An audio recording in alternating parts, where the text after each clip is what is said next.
کہ پاکستان معاشی لحاظ سے بہت ترقی کر رہا ہے۔ جی مفتی صاحب، معاشی حالت ملک کی پہلے بھی اتنی ٹھیک نہیں تھی، بہت برا حال تھا، لیکن پھر پی ڈی ایم کی حکومت جب آئی تو اس سے بھی وہ زیادہ حالات جو ہے نا وہ بدتر ہو رہے ہیں۔ فارن فنڈنگ کیس آیا تو مختصر اس پہ کوئی بات کرے جی۔ میرا خیال ہے ہر ایک حکمران نے اپنے 5 سال گزارے ہیں، تو اگلے 5 سالوں کے لیے آنے والی حکومت کے لیے کوئی انہوں نے راحت کا سامان نہیں بنایا، سہولت نہیں بنائی، کوئی آسانی نہیں بنائی، بلکہ ہو سکتا ہے تو انہوں نے مشکل بنایا۔ جو یہ اصطلاح ہے کہ انہوں نے ہمارے لیے بارودی سرنگیں بچھائی ہیں اور انہوں نے ان کے لیے بارودی سرنگیں بچھائیں، جس کا معنی یہ ہے کہ انہوں نے جو معاشی انحطاط تک، پستی تک جانا تھا وہ گئے، ساتھ ساتھ پھر انہوں نے اگلے لوگوں کے لیے مشکل بنائی۔ تو میں نے اس کے لیے جو تجویز دی ہے یہ اس مسئلے کا حل ہے۔ فارن فنڈنگ کی آپ نے بات کی ہے، تو فارن فنڈنگ تو ہمارا ایک بہت پرانا دعویٰ تھا، یہ اس کی ایک دلیل ہے۔ ہمارا دعویٰ یہ تھا کہ جو عمران خان ہے یہ میڈ ان پاکستان نہیں ہے، یہ made in U S A ہے، یہ میڈ ان لندن ہے، اور یہ مغربی آقاؤں کے حکم پر چلنے والا آدمی ہے۔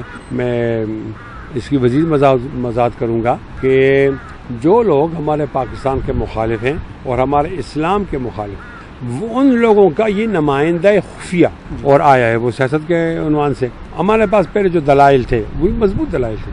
مثال کا ایک دلیل یہ تھی کہ انہوں نے کہا کہ پاکستان 3 ٹکڑے میں تقسیم ہو جائے، یہ تو مودی بھی نہیں کہہ سکتا جو اس نے کہا۔ دوسری دلیل یہ کہ انہوں نے کشمیر کو بیچا، کشمیر کو بیچنا پاکستان کو کمزور کرنے کے مترادف ہے۔ اور تیسری دلیل یہ ہے کہ انہوں نے انڈیا میں جا کر مانا ہے کہ آپ کے خلاف جتنے بھی کارروائیاں ہوئی ہیں وہ ہم نے کی اور ہم آپ سے معافی مانگتے ہیں، اب سے غلطی ہوگی۔ اور چوتھی دلیل یہ ہے کہ وہ جو ابھی لندن آیا تھا اس کو انہوں نے بڑی عزت کے ساتھ واپس کر دیا، اور پھر قانون سازی کی کلپوشن کے لیے۔ تو یہ تمام چیزیں اس بات کی طرف جاتی ہیں کہ اس کے تمام اقدامات ملک کی سالمیت کے خلاف ہیں۔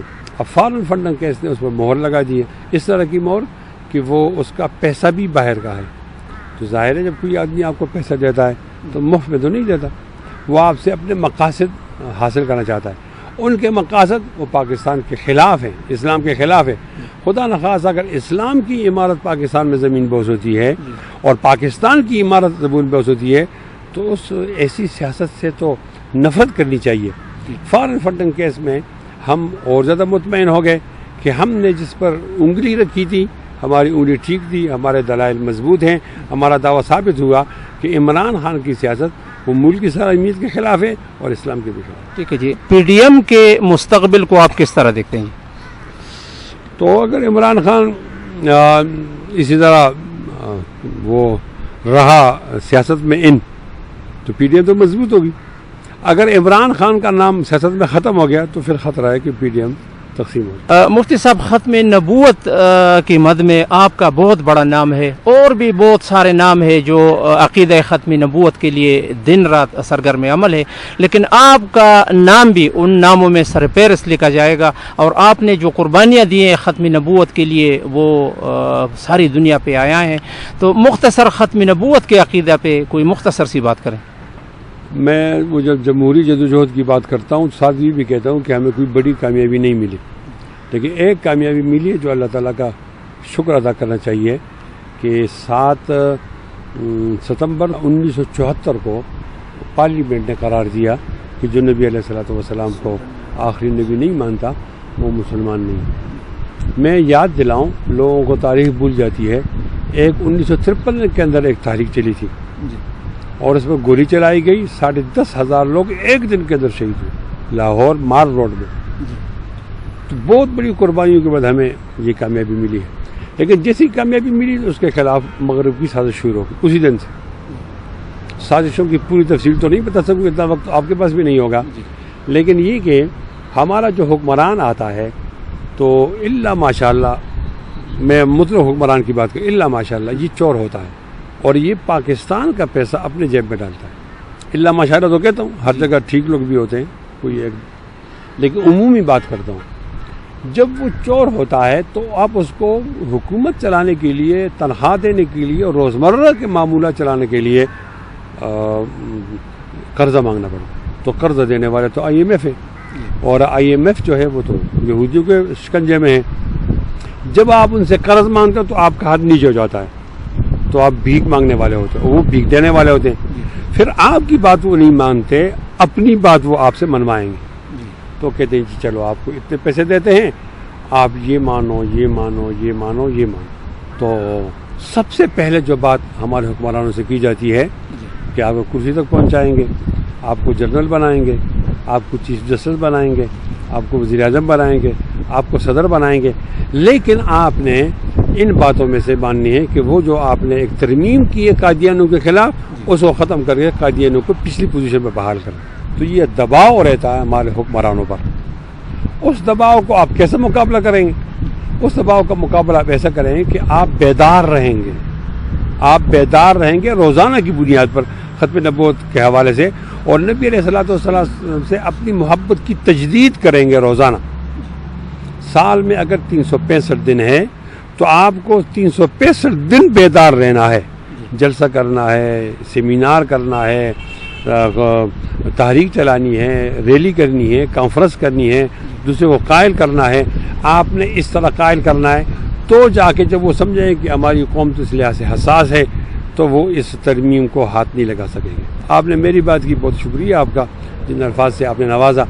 اللہ تعالیٰ اسے قبول کرے. میں ایک بات کرتا ہوں تو میں ذرا ہوائی فائر نہیں کرتا، میں ٹھیک نشانے پہ مارتا ہوں. اس سے ہمارے مقتدر قوتوں کو تکلیف ہو جاتی ہے. جب تکلیف ہوتی ہے تو پھر وہ ہم پہ مقدمے بناتے ہیں اور کبھی کیا کرتے ہیں کبھی کیا کرتے ہیں. تو مجھ پر آج بھی 6 مقدمے ہیں اور مجھ پر شیڈول 4 بھی ہے. اور ایک دفعہ مجھے اپنے ضلع سے ضلع بدر کیا گیا، 4 مہینے مجھے ضلع میں نہیں چھوڑا گیا. اور میری جو الحمدللہ مقبولیت تو ہے عوامی، میں کوئی سیٹ جیت جاتا ہوں تو یہ میرے اس نتیجے کو تبدیل کر لیتے ہیں. 2002 میں بھی نتیجہ تبدیل کیا، 2013 میں بھی تبدیل کیا اور 2018 میں بھی کیا. اور ایک دفعہ انہوں نے راستے میں روک کر مجھے مارا اور وہ نشانات آج بھی ہیں. اور 5 دفعہ میں جیل گیا ہوں، اور پچھلی دفعہ جو جیل گیا ہوں وہ 3 مہینے روپوش رہا اور 3 مہینے میں نے جیل میں گزارے. غالباً مجھے اس بات کی سزا دیتے ہیں کہ میں ان کو ہدف نہ بناؤں، میں ان کو ہدف نہ بناؤں، اور اس نہ بنانے کے بدلے میں ہو سکتا ہے وہ مجھے کچھ پیشکش بھی کریں کہ آپ کو وزیر بناتے ہیں، وزیر اعلیٰ بناتے ہیں، آپ کو قومی دیتے ہیں، صوبائی دیتے ہیں یا آپ کو پیسے دیتے ہیں. لیکن ہمارے بارے میں ان کو غلط فہمی ہے. ہم تو شاملی کے مجاہدین کے بچے ہیں نا، تو ابھی تو کوئی خرید نہیں سکتا، نہ پیسوں سے نہ عہدوں سے. ہمیں خریدنے کا ایک ہی طریقہ ہے جو میں آپ کے چینل سے بتاتا ہوں کہ آپ مقاصد میں خریدو، بھائی پیچھے ہٹ جاؤ ختم نبوت میں، بس ہم آپ کے ہیں. کوئی ذاتی لڑائی تو ہے نہیں. ہم احترام کرنا چاہتے ہیں اپنے حکمرانوں کے، مستقل حکمرانوں کے بھی، عارضی کے بھی، لیکن ہمارا احترام نبی علیہ الصلوۃ والسلام کے احترام سے جڑا ہوا ہے. آپ نبی علیہ الصلوۃ والسلام کا احترام کریں گے، ہم آپ کا احترام کریں گے. اور اگر آپ نبی علیہ الصلوۃ والسلام کے احترام کے لیے تیار نہیں ہو مغرب کے کہنے پر، اور روزانہ کی بنیاد پر آئے روز آپ پریشانی بناتے ہو ختم نبوت کے حوالے سے، تو جب آپ نبی علیہ الصلوۃ والسلام کے احترام کے لیے تیار نہیں ہو تو بخدا ہم بھی آپ کے احترام کے لیے تیار نہیں ہیں. ہم ایسے قانون کو، ایسی زمین کو اور اس طرح کے قواعد ضوابط کو ماننے کے لیے تیار ہیں جو نبی علیہ الصلوۃ والسلام کے احترام سے جڑے ہوئے ہیں. اگر کوئی آدمی یہ سوچے گا کہ ہم دباؤ کے ذریعے اور آنکھیں نکال کر اور مار کر اور سولی پہ چڑھا کر اور قتل کر کے جیل میں ڈال کر ہتھکڑی ڈال کر ہم ان کو ختم نبوت کے مقاصد سے دور رکھیں، تو ان کو آپ کے حوالے سے چینل میں بتاتا ہوں کہ این خیال استو محال استو جنوں. میں اس موقع پر ایک شعر کہہ گئے.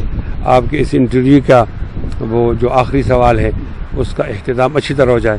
ہم ان کو یہ پیغام دیتے ہیں کہ وفا کرو گے وفا کریں گے، جفا کرو گے جفا کریں گے، کرم کرو گے کرم کریں گے، ستم کرو گے ستم کریں گے.